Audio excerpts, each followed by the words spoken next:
Hey family, my name is Chris, I am your home gamer dad, and today I'm going to be talking about the board game Wingspan. Now this isn't a review per se, I mean it kind of is, but it kind of isn't. So really what I'm looking to do is just to have a nice friendly chat about the game. This video will contain my opinion, obviously, because that's the way it's going to be, but it's also my experiences with Wingspan. You may agree with me, you can disagree. You have your own thoughts and ideas. You're your own person. By all means, it's okay. Perfectly fine. Not every game is for everyone, and not everyone will experience it the same way as the last person. Basically, what I'm trying to say is, if you play Wingspan, your mileage may vary. So the way I'm going to do this video is I'm going to give you 5 reasons why I like this game. And this is the base game of Wingspan. This does not include, well, this does have the expansions in it, at least the European expansion. But when I talk to you about my reasonings for liking Wingspan and things along that ways, I'm going to be mostly referring to the base game. I have the Oceania expansion behind me. The European expansion is in here. It's going to be a completely different video one day about why I'm okay with taking things from a box, putting it into another, and then throwing out other boxes. I know there's gamers out there that see that as heresy, but I have limited room here, so I kind of need to do that, unfortunately. But again, that's a completely separate video. This is all about the base game of Wingspan. 5 reasons why I like it. There's going to be a few sprinkles of things that I could change or kind of have an issue with because no game is perfect. So why don't we just go ahead and get into the first one. Number 1, it was my gateway game into board games. So Wingspan officially released in 2019. I think it was like January. It was really early in the year. And at the time, I was working at a board game and tabletop miniature company here in New Jersey. And prior to actually working for that company, I was more into video games than I was in the board games. But while working there, I started really learning about the board game culture, the different types of board games there are, all the different like styles that people design with and everything like that. So I was really starting to really get into it. I was doing all of the conventions and things along that way as I was on the marketing team. It was a crazy time, and it was probably one of the coolest times for me. So this whole thing was new to me when this game was being hyped up, being like really shown off, and ultimately making its way around the community. A lot of the board games that I was exposed to at the time were based off of the ones that my company were making, so I didn't have too much of a comparison. But everything I saw online about this game was generally positive, and I just kept seeing it over and over and over again. In a sense, its popularity actually helped me make the decision to buy it. Not so much, honestly, on the fact that it was popular. I wanted to buy it and play it for myself to understand why it was popular. And then from there, it just kind of hooked me. I mean, I'm a solo gamer right now. My wife will occasionally play with games with me, and my sons are too little. I have a 3-year-old and a 9-month-old. So once they get older, then we'll be able to play a lot of games together. But at that time, and even up until today, solo games are like a big thing for me. And this one had a huge presence in the solo gaming community. And I'll get into that a little bit later in my list because it is on my list. But honestly, I bought this game, and it was the first game that I personally had purchased that was not made by the company I was working with at the time. And so this was the start of it all. I got it, I opened it up, I started playing it, and I realized how much I loved board games. So that's what Wingspan means to me. Number 2, let's just go right into it. Solo mode is so much fun. Again, a lot of this was new to me when I first started playing Wingspan, and I know the games in the company I worked with didn't really have too many solo modes, and I saw the Automa in this, and it just blew my mind. The ability to play against the computer, or not really, it's a computer, an automated system within the game like this, to me at the time was just absolutely fantastic. I could sit down and play it and feel like I'm playing against another player without somebody else being there. Now, I have played this with multiple people before. My wife has played it with me, and I brought it on vacation, so my siblings and their spouses, we've all played together as well. Got some pretty crazy games going. But just for the fact that at any given time, if I'm like, I feel like playing Wingspan, I can pop this open and know that the automa can be a great challenge for one. It can be adjusted and everything. At any time is just fantastic. And to me, that's a big selling point for the games that I purchase now. Can I play them by myself? Is there a way to play them by myself?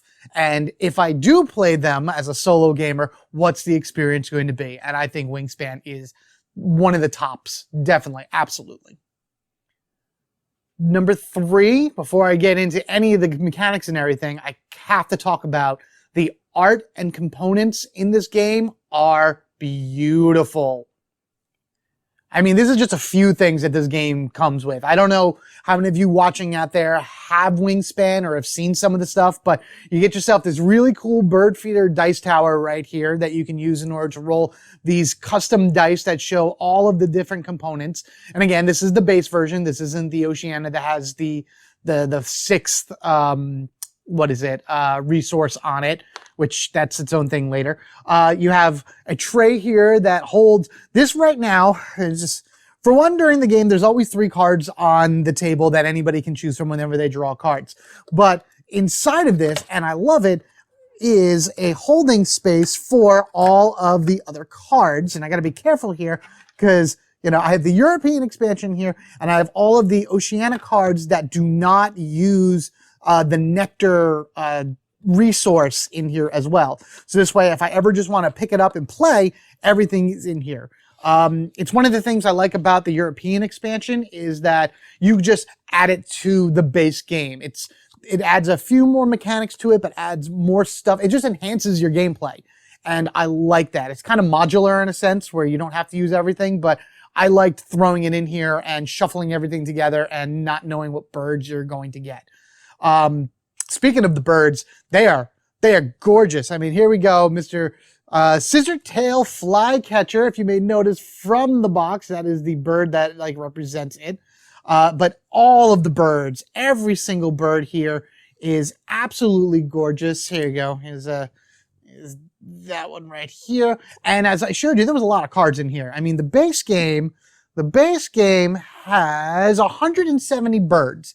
And let me tell you, there are no repeat birds. There are no repeat birds in the base, in the European, or the Oceanic. There's repeat powers. And by powers, I mean things like the little brown line down here where it triggers depending on what you do, where you put it, and then how you work with it through the board.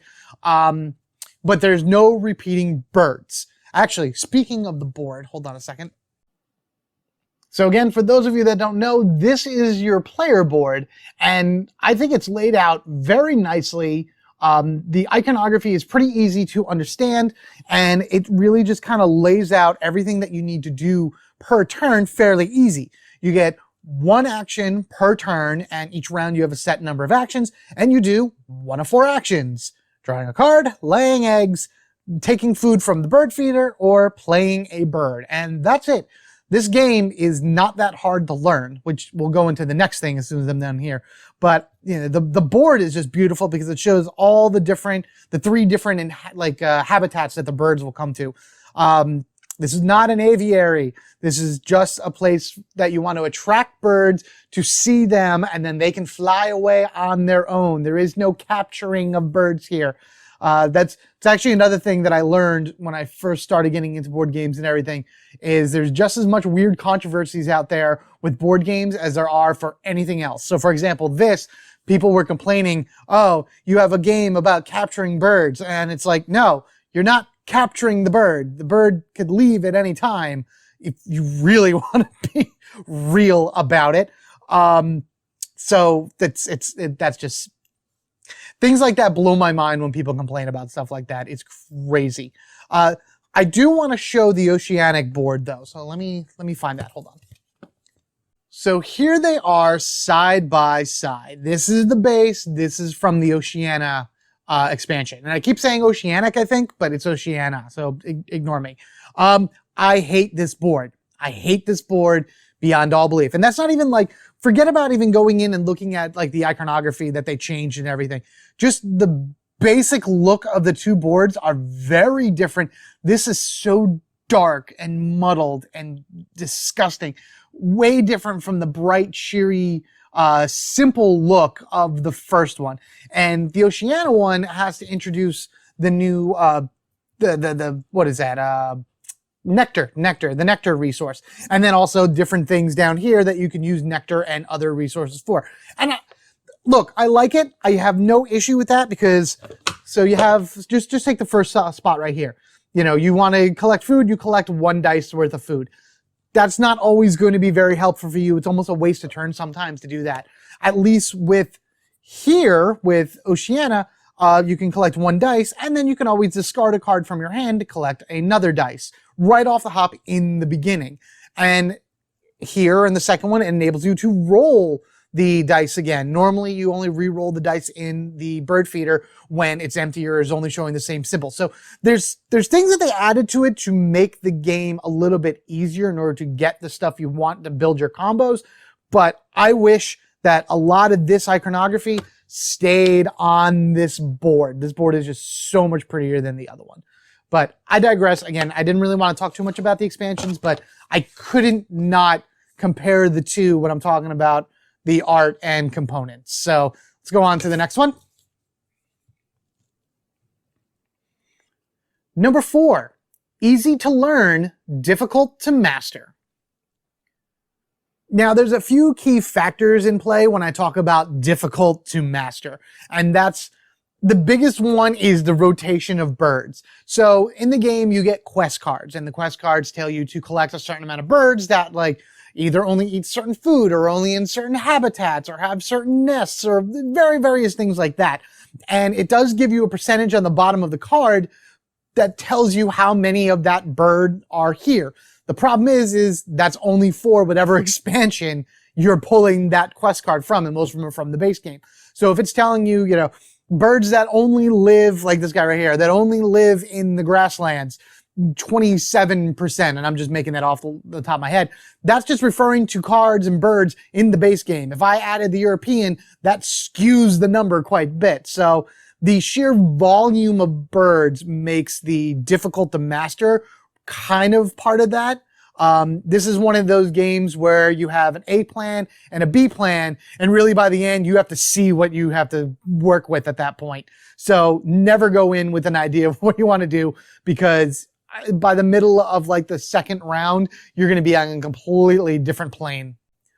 One of the annoying things though is that once you start getting to the end of the game, once you get to the final round, everybody does the exact same action, and it's kind of annoying. And this is something not only I have seen personally through my playthroughs, whether it be by myself or with other people, or with playthroughs I've seen on YouTube or whatever. And that would be everybody lays eggs the last, I don't know, 3 to 4 rounds, and the 4th round only has 5 turns in it. So you're laying eggs like 3 or 4 times. If you build your grassland up enough, you can put like 4 eggs out a turn, and that's 4 points right there, no problem, plus whatever you've built on that combo along the game.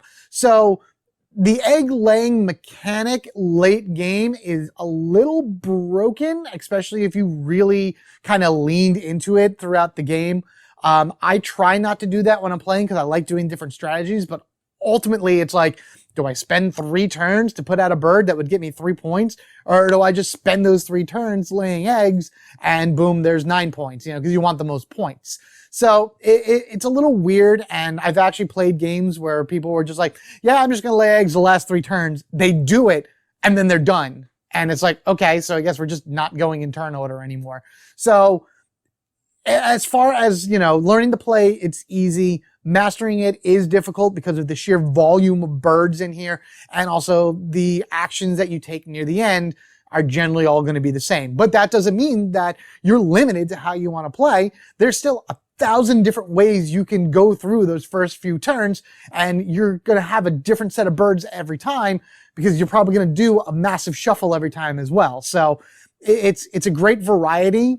It does lead to a bit of a difficult when it's playing, but I like that too because you never know what you're going to play. Reason number 5, and this is an odd one, so just bear with me. The video game is so relaxing. Okay, yes, I talk about the board game Wingspan and the reasons I like it. But I've realized during my time as a board gamer and in the culture, one of the things I really like are board games based on video games, and now I'm liking video games based on board games. So I have Wingspan for the Switch. And let me tell you, I could sit there and play that game for hours and just be in a complete zen. The background music is soothing. There's a voice actor that reads all of the different flavor texts for every one of the birds, which is absolutely amazing.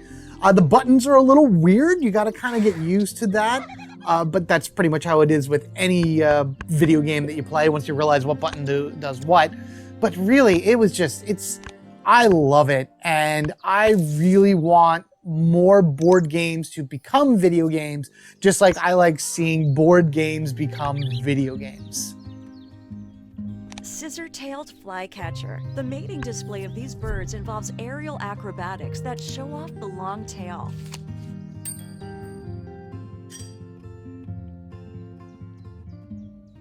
So that last one was a little weird in terms of like not talking so much about the board game itself. But again, there's plenty of other reasons why I love this game.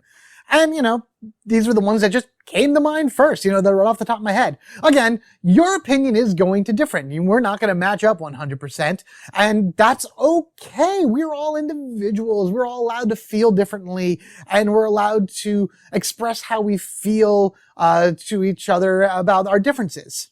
So then, down in the comments below, tell me your opinion of Wingspan. What mileage would you get out of this game? Good, bad, indifferent, meh. You like the hype, you hate the hype, it doesn't really matter. I just want to hear what you think of Wingspan and what the game could possibly mean to you, or that you just never really cared at all.